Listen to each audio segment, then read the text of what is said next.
Hi friends, బాగున్నారా? Welcome to my channel Hariprasad హరివిల్లు. చుక్కకూర మా మిద్దె తోటలో సుమారుగా 7 రకాల ఆకుకూరలు ఉంటాయండి. చుక్కకూర కూడా రెగ్యులర్గా పెంచుకుంటుంటాం.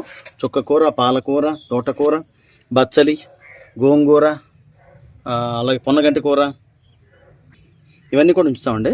ఇది చూడండి, ఈ మధ్య వేసుకున్నాం, ఒక 1 month అవుతుందండి. ఇది చాలా చక్కగా అయ్యాయి. ఇవి కూడా హైదరాబాద్ సీడ్స్ అప్పారావు గారు ఇచ్చారండి.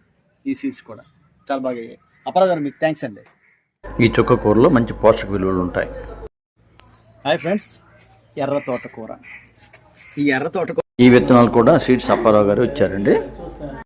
చాలా చక్కగా అయిందండి. కొద్దిగా వేసుకున్నాం, ఎందుకంటే చిన్న తొట్టి కాబట్టి కొద్దిగా వేసుకున్నాం. చాలా బాగా వచ్చాయి. ఫస్ట్ టైం వేసామండి ఎర్ర తోటకూర. అలాగే వైట్ కూడా ఉంది, అది కూడా మీకు చూపిస్తాను నేను. వైట్, ఎర్ర రెండు వేసుకున్నామండి. ప్రతి మిద్దె తోటలో ఉండాల్సిన ఆకుకూరలు అండి. ఈ వీడియో కనుక నచ్చితే లైక్ చేయండి, షేర్ చేయండి, సబ్స్క్రైబ్